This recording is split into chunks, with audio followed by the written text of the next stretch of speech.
Bismillah, Assalamualaikum warahmatullahi wabarakatuh. Alhamdulillah, nahmaduhu wa nasta'inu wa nastaghfir wa na'udzu billahi min sururi anfusina wa min sayyiati a'malina may yahdihillahu fala mudhillalah wa may yudlil fala hadiyalah. Asyhadu an la ilaha illallah wa asyhadu anna Muhammadan abduhu wa rasuluhu la nabiyya ba'dah.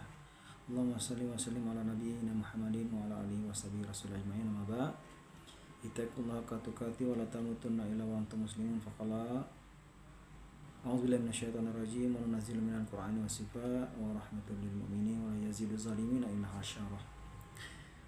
Jumpa lagi sahabat Bila dimanapun kalian berada dengan saya Adang Salman, dimana kita kembali akan membacakan buku, dimana buku ini karya Ibnu Qayyim al-Jauzi, salah satu ulama yang paham benar dalam masalah pengobatan, ya, dimana beliau mengambil sunnah-sunnah Rasul tentang metode pengobatan. Dan judulnya adalah Metode Pengobatan Nabi Sallallahu Alaihi Wasallam. Ini edisi cetakan Indonesia, ya. Kalangan ini diambil dari Zadul Ma'ad, ya, kitabnya Zadul Ma'ad. Kali ini kita akan membaca tentang petunjuk Nabi dalam menyembuhkan penyakit mata di halaman 125. Baik yang baru bergabung, selamat bergabung dan jangan lupa di-share, mudah-mudahan bisa bermanfaat buat kita semuanya, ya. Terutama saya pribadi, ya, sangat bermanfaat sekali. Saya merasakan manfaatnya ini, ya sahabat Pila, ya, dimana yang selama ini kita tidak paham, akhirnya dengan membaca buku itu akhirnya kita paham, ya. Dengan tadinya kita tidak mengerti, akhirnya kita bisa mengerti. Nah, mudah-mudahan sahabat Pila, dengan kita membaca ini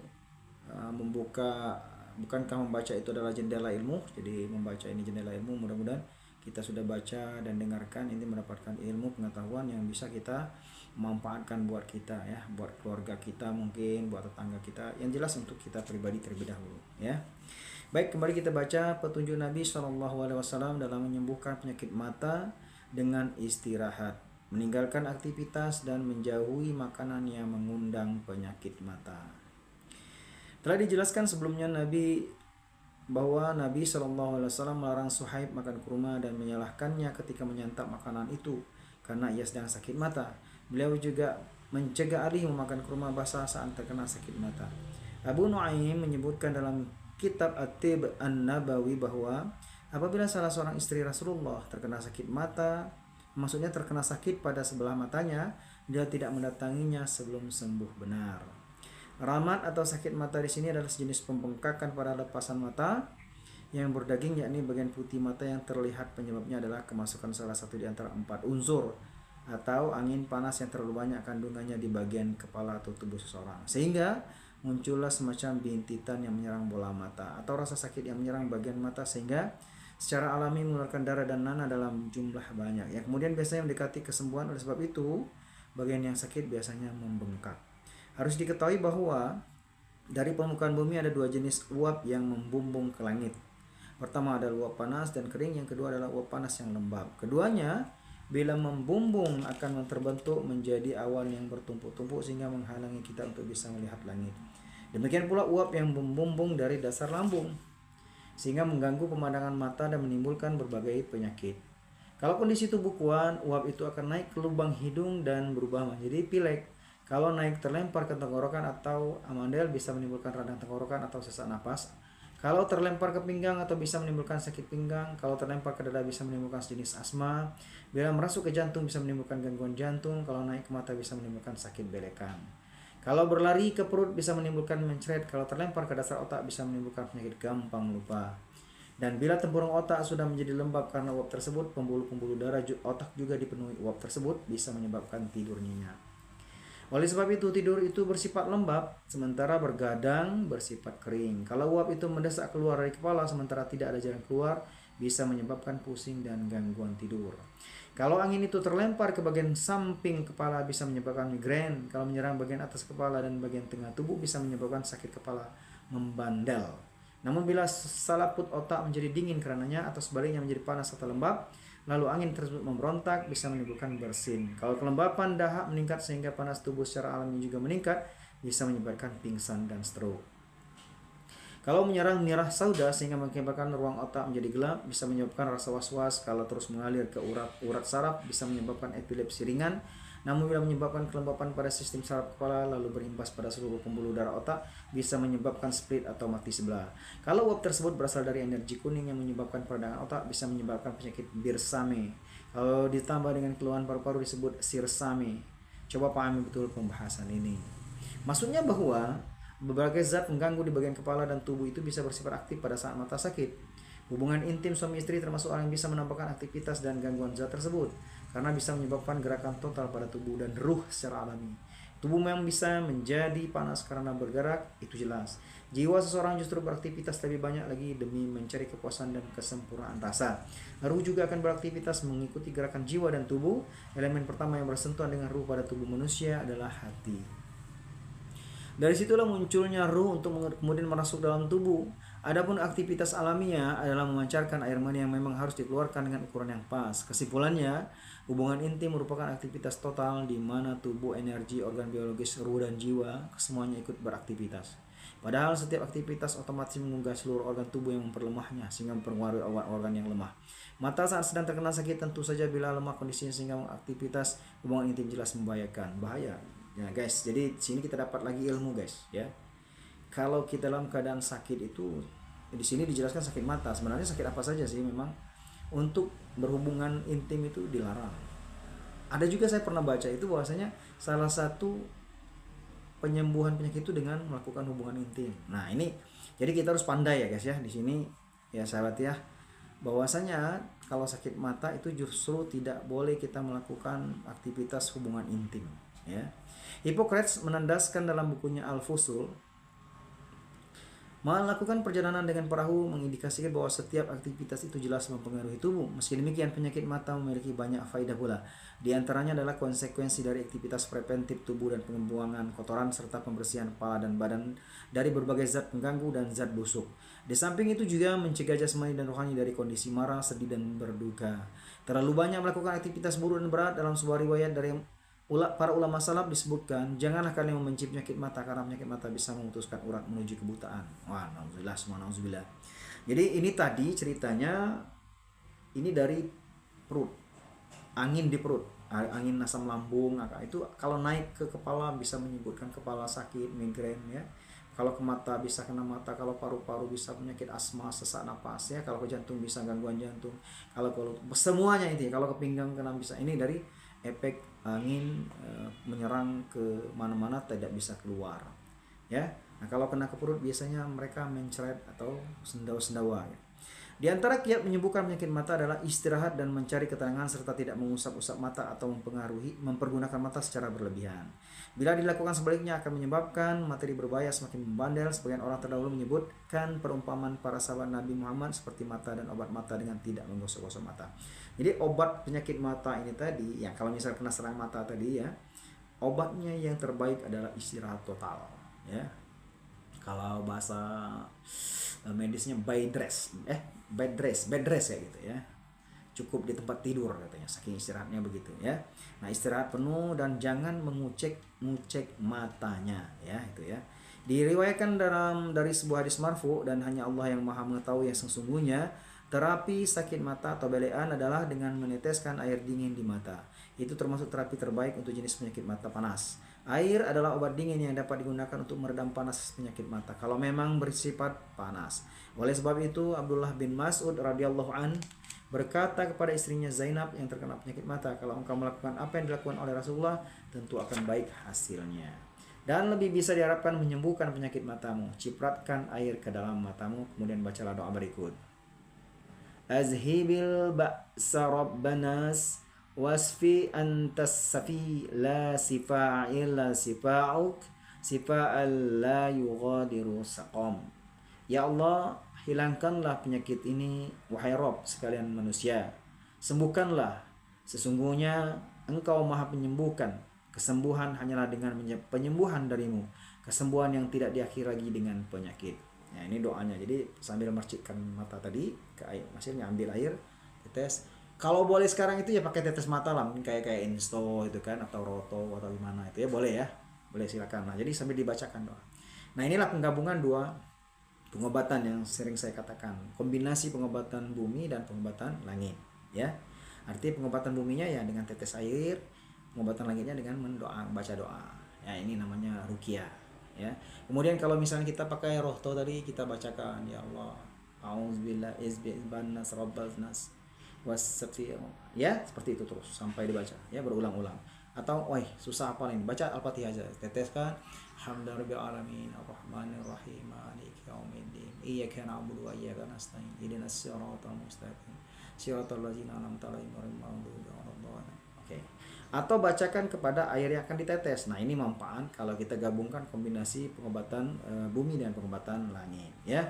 Hal ini sudah sering dibahas sebelumnya bahwa bisa saja terapi ini bersifat spesifik untuk negeri tertentu dan untuk sebagian jenis penyakit mata saja, sehingga janganlah kita menjadikan ucapan Nabi Sallallahu Alaihi Wasallam yang bersifat parsial, yang spesifik menjadi ucapan yang seolah-olah bersifat universal dan menyeluruh. Atau sebaliknya, jangan menjadikan ucapan yang bersifat umum menjadi ucapan yang bersifat khusus sehingga menjadi keliru dan tidak sesuai dengan kebenaran. Wallahu a'lam. Jadi bisa juga maksudnya penyakit mata ini dengan tetes mata itu dibacakan ini bisa sembuh di Arab misalnya kayak gitu. Sementara di daerah dingin seperti kita yang daerah tropis itu belum tentu bisa menyembuhkan. Ya mungkin dengan pengobatan yang lain atau tetes yang lain. Mungkin kalau kita mungkin pakai daun sirih kayak gitu ya dibacakan, atau daun kumis apa nama itu, kumis kucing kalau nggak salah, bukan, lupa saya. Ada daun putih-putih yang kayak gitu juga ya. Nah, itu mungkin bisa menjadi salah satu solusi dari obat tetes mata ini, ya. Nah, sahabat billah dimanapun kalian berada, ini untuk yang pengobatan penyakit mata. Selanjutnya kita akan lanjut ke petunjuk Nabi dalam terapi luka ginjal yang menyebabkan kejang-kejang, ya. Jadi sekali lagi kita membaca buku ini, jadi kita mudah-mudahan lebih memahami tentang suatu penyakit sehingga kita bisa menghindari atau mungkin mengobati atau mungkin mencegah sehingga mengurangi derita yang bisa kita rasakan di salah satu penyakit yang kita jelaskan ini, ya. Jadi kalau yang belum saat ini sakit atau belum terjelaskan di sini, ya sabar-sabar. Mungkin nanti seiring berjalannya kita mengikuti live TikTok saya ini, saya terus bacakan, mungkin ada yang mengena daripada kalian sendiri yang sakitnya, ya. Mungkin bisa dimanfaatkan sakit tersebut. Baik, petunjuk Nabi Sallallahu Alaihi Wasallam dalam terapi luka ginjal yang menyebabkan kejang-kejang. Abu Ubaid menyebutkan dalam Gharibul Hadis dari hadis Abu Utsman An-Nahdi bahwa yang menceritakan ada sekelompok orang melewati sebuah pohon lalu memakan buahnya, namun tiba-tiba tubuh mereka seperti dihempas angin sehingga kejang-kejang. Maka Nabi SAW bersabda, dinginkan air dalam kantung kulit lalu siramkan kepada mereka di antara dua azan. Maksudnya di antara dua azan itu antara azan dan iqamah, ya. Sebelum sholat maksudnya siramkan kayak gitu. Kemudian Abu Ubaidah melanjutkan mereka pun mendinginkan air tersebut. Arti kantung kulit di sini dalam bahasa Arabnya shinan, adalah tempat minum sejenis girba. Di sini yang disebutkan adalah kantung air dari kulit, bukan gentong tanah liat karena bersifat lebih mendinginkan air. Arti di antar azan di sini adalah antara azan subuh dan iqamah. Iqamah di sini disebut juga sebagai azan. Demikian diceritakan oleh Abu Ubaid. Jadi bagusnya itu pengobatannya di waktu subuh, ya, menjelang sholat subuh, atau sudah seorang azan sebelum iqamah. Nah, itu pengobatan yang terbaik melakukan untuk pengobatan terapi kejang-kejang ini tadi, ya. Sebagian kalangan medis menandaskan cara terapi dari Rasulullah ini termasuk yang terbaik untuk jenis penyakit di atas kalau itu terjadi di negeri Hijaz, yakni negeri yang bertemperatur panas dan kering. Panas yang dialami akan menjadi lemah di dalam perut para penduduk negeri ini. Disiramkannya air pada waktu yang disebutkan dalam riwayat di atas, yakni waktu terdingin dalam sehari, berarti mengumpulkan seluruh panas alami yang menyebarkan dalam tubuh seseorang yang mengusung energi tubuhnya sehingga semakin kuat membentuk energi letup. Energi ini terkumpul dari seluruh tubuh sehingga ke bagian dalam tubuh yang menjadi sarang penyakit ini. Lalu energi letup itu akan mendorong penyakit keluar sehingga bisa hilang dengan izin Allah Subhanahu wa taala. Kalau seandainya Hippocrates dan Gilenius serta pakar medis lainnya menuliskan resep obat ini untuk penyakit di atas, pasti para pakar medis lain akan tunduk dan merasa heran terhadap pengetahuan mereka. Ya, ini untuk penyakit kejang-kejang. Penyakit kejang-kejang itu ya bisa juga keracunan lah, seperti itu, ya, keracunan. Jadi keracunan itu orangnya biasa di perutnya itu panas, ada unsur panas maksudnya. Bukan panas itu bukan kayak ada api, itu bukan, ya, ada unsur panas karena ada keracunan kayak gitu, ya. Nah, obatnya adalah meminumkan air yang ada dalam gerabah. Gerabah itu kantung air yang dari kulit, ya. Biasanya di negeri-negeri Hijaz memang kayak begitu, ya. Kalau kita di sini ya mungkin dari gentong, ya, mungkin yang bisa sejuk airnya, dingin, ya, kayak gitu, ya. Artinya air itu sejuk. Dan ada juga di sini terapi air embun katanya, ya. Nah, itu sangat baik juga. Terapi air embun itu sangat juga bagus untuk perut, ya. Jadi caranya ambil air itu di dalam masukkan ke dalam botol, taruhkan di luar. Nah, tentu airnya ditutup terlebih dahulu, kemudian airnya disimpan di luar, ya, biar terkena embun pagi atau malam itu, besoknya baru kita minum. Atau mungkin kalau orang punya gentong dari tanah liat atau itu bagus, air minum itu diembunkan, besok paginya diminum, itu bagus untuk perut, ya, bagus untuk perut sekali. Baik, selanjutnya kita petunjuk Nabi SAW dalam mengatasi makanan yang kejatuhan lalat. Nah, sampai sebegininya memang Masya Allah, luar biasa Islam ini. Sampai kejatuhan lalat pun ada cara mengatasinya. Dalam Sahih Al-Bukhari dan Muslim dari hadis Abu Hurairah radhiyallahu anhu bahwa Rasulullah SAW bersabda, "Iza waqa'at zubabu fi ina'i ahadikum famkuluhu fa inna fi ahadi janahaihi da'aw wa fil akhari sifa." Apabila ada seekor lalat jatuh di bejana seseorang di antara kalian, tenggelamkanlah. Sesungguhnya salah satu sayapnya mengandung penyakit dan sayap yang lainnya mengandung obatnya. Ini hadis dikeluarkan oleh Al-Bukhari namun tidak dikeluarkan oleh Muslim, sebagaimana ditegaskan oleh Al-Hafiz dalam Al-Fat, dikeluarkan oleh Abu Dawud, Ibnu Majah, Ahmad, Ibnu Hibban, dan Al-Baihaqi. Riwayat hadisnya banyak, ini termasuk ada dari Al-Bukhari, ya, tapi tidak diriwayatkan oleh Muslim. Nah, hadis ini menyatakan bahwasanya seekor lalat itu kalau menghinggap di suatu makanan kita, misalnya ada minuman kita, ya, ada minuman kita ini lalat hinggap. Jadi kalau kita jangan dibuang. Nah, ini jangan dibuang. Jadi caranya celupkan lalat tersebut. Justru benamkan lalat tersebut ke dalam makanan kita, baru boleh dimakan. Karena kenapa? Kata Rasulullah, di sebelah sayapnya itu penyakit, di sebelah sayapnya itu ada penawar penyakit tersebut. Jadi kalau kita cuma ambil di situ, maka penyakitnya saja yang mungkin bisa bertinggal di sana, menimbulkan penyakit kepada efek makanan tersebut. Sebaiknya dicelupkan kedua-duanya. Dalam Sunan Ibnu Majah dari Said bin Al-Khudri diwarikan bahwa Rasulullah SAW bersabda, "Ahadu janahazubabi sammu wal akharu sifaun fa idza waqa'a fi ta'ami famqaluhu fa innahu yuqaddimu sama wa yu'akharu safa' wa yu'akharu sifa'." Setiap sebelah lalat itu ada racun, sementara sebelah sayap lainnya adalah obat. Kalau ia terjatuh dalam makanan, tenggelamkanlah, karena ia bisa menyuntik racun dan bisa sekaligus menyuntikkan obatnya. Masya Allah, Masya Allah, Masya Allah. Dikeluarkan oleh Nasai, Ahmad, Al-Hakim, dan Al-Baihaqi. Hadis ini mengandung dua hal. Pertama, persoalan fikih, dan kedua, persoalan medis. Persoalan fikih dalam hadis merupakan dalil yang jelas sekali bahwa apabila seekor lalat mati dalam air atau benda cair sejenisnya, tidaklah menyebabkan air itu menjadi najis. Itu adalah pendapat yang mayoritas ulama. Tidak ada seorang pun di antara ulama as-salaf yang menolak hal itu. Karena kenapa? Rasulullah memerintahkan kalau lalat itu najis tentu tidak disuruh dicelupkan, disuruh diambil atau dibuang, ya. Sumber dalilnya adalah bahwa Rasulullah SAW memerintahkan lalat itu untuk ditenggelamkan. Nah, kan, yakni dimasukkan dalam makanan atau air. Padahal sebagaimana dimaklumi, dengan cara itu lalat tersebut akan mati, terutama sekali apabila air tersebut panas. Kalau karena itu air menjadi najis, maka itu merupakan nas bahwa makanan atau minum itu rusak. Namun ternyata Rasulullah SAW memberikan cara mengatasinya. Hukum ini bahkan merambat, yakni melampaui jenis binatang lalat saja, merambat jenis binatang lain. Lihat Zadul Ma'ad halaman 99, ya. Kepada setiap hewan yang tidak mengalir darahnya seperti lebah, kumbang, laba-laba, dan sejenisnya.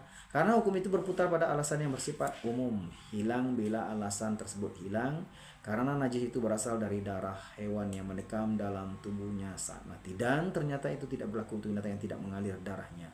Maka hukum najis itu pun tidak berlaku lagi karena alasan najisnya tidak ada. Mereka berpendapat bahwa tulang bangkai itu tidak najis, menyatakan kalau hukum itu tidak najis berlaku pada binatang sempurna yang jelas mengandung unsur kelembaban, mengandung kotoran dan bagian tubuh yang lunak. Maka hukum itu lebih layak berlaku pada tulang yang jelas tidak mengandung kelembaban, kotoran, dan endapan darah sama sekali. Pendapat ini amat kuat dan layak dijadikan sandaran. Orang yang dikenal pertama kali dalam Islam yang membicarakan persoalan binatang yang tidak mengalir darahnya ini, la nafsasa lahu sa'ila, adalah Ibrahim An-Nakhai radhiyallahu an. Dari Beliaulah ulama menyadap ilmu tentang persoalan ini. Nafs dalam bahasa Arab bisa juga diartikan sebagai darah, seperti wanita yang mengalami haid disebut juga nifas, yakni mengeluarkan darah. Demikian juga wanita yang baru melahirkan disebut nifas. Sementara pengertian medis dalam hadis di atas dijelaskan oleh Abu Ubaid, arti menenggelamkan lalat di sini adalah mencuci lalat tersebut agar keluar obat yang terkandung dalam tubuhnya, sebagaimana racunnya juga keluar dari tubuhnya.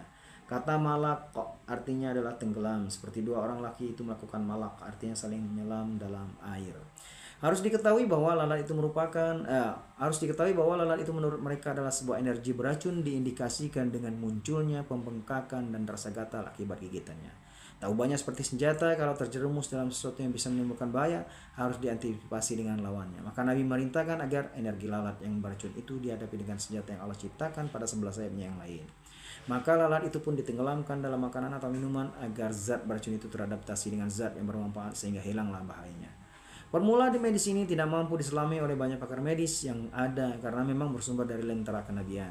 Meski demikian, seorang ahli pengobatan yang bijak dan mendapatkan taufik dari Allah Subhanahu wa taala pasti akan tunduk melakukan terapi ini dan mengakui manusia yang mengajarkan metode ini sebagai manusia terbaik secara mutlak karena ia didukung oleh wahyu ilahiyah di luar kemampuan manusia biasa. Tak sedikit kalangan medis yang menyatakan bahwa gigitan kumbang atau kalajengking bisa digosok pada tempat yang disengat dengan alat juga untuk bermanfaat sekali, setidaknya menimbulkan rasa nyaman. Semua itu semata-mata karena unsur obat yang terdapat dalam lalat. Bahkan bila lalat itu digosok-gosokkan ke bengkak pada rambut mata yang disebut bintitan, setelah terlebih dahulu kepala lalat itu dipotong, akan bisa disembuhkan. Nah, ini manfaat lalat. Ternyata lalat juga bermanfaat. Masya Allah, Masya Allah. Jadi kalau kita terus membaca itu insya Allah ilmunya kita akan bertambah, sahabat ya. Kali ini kita baca buku metode pengobatan Nabi ini, ya sekali lagi tentu ini akan menjadi sebuah ilmu, di samping sebuah ilmu pengetahuan dan tentu juga menambah keyakinan dan juga tentu ya iman lah. Kalau nggak ada iman di sini ya tentu kita akan apa iya, apa mungkin, apa bisa. Nah itu yang akan menjadi pertanyaan dalam hati kita. Nah kalau kita yakin bahwasanya Rasulullah itu memang harus kita ikuti apapun yang dia katakannya, insya Allah ini menjadi salah satu petunjuk bagaimana cara mengatasi makanan kita dihinggapi lalat ya. Kemudian ada juga yang mengatakan bahwasanya di sini lalat juga bisa mengobati beberapa penyakit seperti penyakit bintitan mata ya. Kemudian terdapat penyakit-penyakit lain yang bengkak pada rambut atau mata atau bintitan atau apapun itu bisa oleskan dengan lalat ini. Jadi tangkap lalat, potong kepalanya, oleskan. Nah ini. Tapi ya memang menangkap lalat itu bukan gampang ya guys ya. Bukan gampang, walaupun kecil tapi susah. Itulah hebatnya Allah Subhanahu wa taala. Nah, yang terakhir kita baca pada sore hari ini mengingat hari jam 5, petunjuk Nabi SAW dalam mengobati jerawat. Ibnu As-Sunni menyebutkan dalam bukunya riwayat dari sebagian istri Nabi yang menceritakan Rasulullah SAW pernah menemuiku. Saat itu di jariku tumbuh semacam jerawat. Beliau bertanya, apakah engkau punya minyak wangi zariroh? Aku menjawab, punya. Beliau berkata, bubuhkan di jerawatmu itu. Lalu ucapkan doa, Allahumma musawwarol kabiri wa mukabbir sagiri sawir mabi. Ya Allah, yang mengecilkan yang besar dan yang membesarkan yang kecil, kecilkanlah jerawatku ini. Ya. Nanti kalau kita belum bisa hafal, bisa bahasa Indonesia. Ya. Jadi nanti minyak itu kita kasih ya ke dalam yang masih bengkak, misalnya jerawat kita ini. Ya Allah, yang mengecilkan yang besar dan yang membesarkan yang kecil, kecilkanlah jerawatku ini. Nah, ini doanya. Bismillah ya. Jadi pengobatan bumi dan pengobatan langit. Ya, sekali lagi kombinasi. Zarirah sendiri sebenarnya adalah obat India berbentuk wewangian, dibuat dari sari batang pohon zarirah. Sifatnya panas dan kering, berguna mengatasi radang lambung, liver, kekurangan cairan tubuh, bahkan bisa juga menguatkan jantung. Dan dalam Sahih Al-Bukhari dan Muslim diriwayatkan dari Aisyah bahwa ia menceritakan, aku membubuhi minyak wangi kepada Rasulullah, sementara aku memegang minyak wangi zarirah, yakni pada hajjatul wada, untuk melakukan tahalul dan ihram. Jerawat atau dalam bahasa Arabnya bathara adalah sejenis benjolan kecil terdiri dari semacam zat panas dan tumbuh secara alami.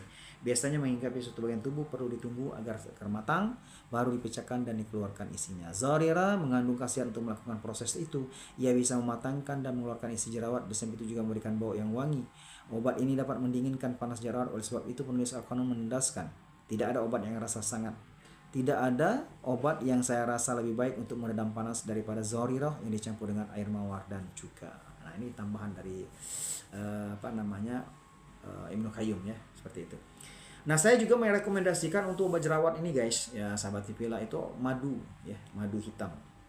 Kalau saya sarankan madu hitam pahit itu. Jadi madu itu kita ambil ya, kita celuplah seujung jari ini kan, kita tempelkan ke bagian yang sakit. Ya. Kita bacakan apapun yang kita bisa. Boleh kita baca Al-Fatihah, boleh baca ayat kursi, boleh baca Al-Ikhlas, boleh baca Al-Falaq, boleh baca Al-Nas ya, An-Nas ya, boleh silakan. Jadi ambil madunya, taruhkan di ujung jari ini, tempelkan ke bagian yang berbenjolan jerawat itu.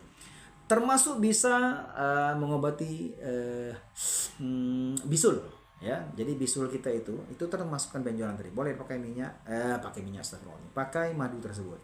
Di madu dilingkari ke bisul kita atau ke calon bisul kita sambil kita bacakan Al-Fatihah atau ayat kursi atau apapun itu, atau doa seperti ini tadi. Ya Allah yang maha mengecilkan yang besar dan yang membesarkan yang kecil, tolong kempeskan jerawat ini, atau tolong kempeskan bisul ini ya, seperti itu ya. Baik sahabat Tipila dimanapun kalian berada, mungkin ini yang bisa kita baca pada sore hari ini. Insya Allah kita lanjutkan kalau ada lain waktu. Kenapa saya sore hari ini? Ya karena malam nanti insya Allah kami ada pengajian di Masjid Abu Bakar As-Siddiq di depan Bandara Fatmawati Kota Bengkulu, sehingga untuk habis Isya biasanya saya udah pulang agak malam, sehingga kemungkinan kecil untuk melakukan live itu. Jadi makanya saya sore kejar waktu untuk membaca buku ini. Insya Allah kalau malam itu nggak ada kajian, saya akan lanjutkan pada malam harinya habis Isya seperti itu ya. Tapi kalau ada kajian saya rubah jadwalnya ke sore, atau bisa jadi sorenya saya buat live TikTok juga, malam juga saya buat, karena kemungkinan malam kami tidak ada kajian, sehingga malamnya kita lanjut live TikTok dan baca buku lagi ya. Baik sahabat Tipillah, yang benar itu datang dari Allah dan yang salah tentu dari saya pribadi karena kelemahan saya sebagai manusia. Tentu saya minta ampun kepada Allah, mohon maafkan kepada sahabat Tipillah dimanapun yang berada. Yang mau koreksi nanti boleh silakan dikoreksi atas kesalahan saya, dan masukan itu mungkin insya Allah menjadi hal yang bermanfaat buat saya atau perkembangan kita semuanya ya. Saya akhiri, subhanakallah bihamdik, asyhadu an la ilaha illa anta astaghfiruka wa atubu ilaik. Assalamualaikum warahmatullahi wabarakatuh.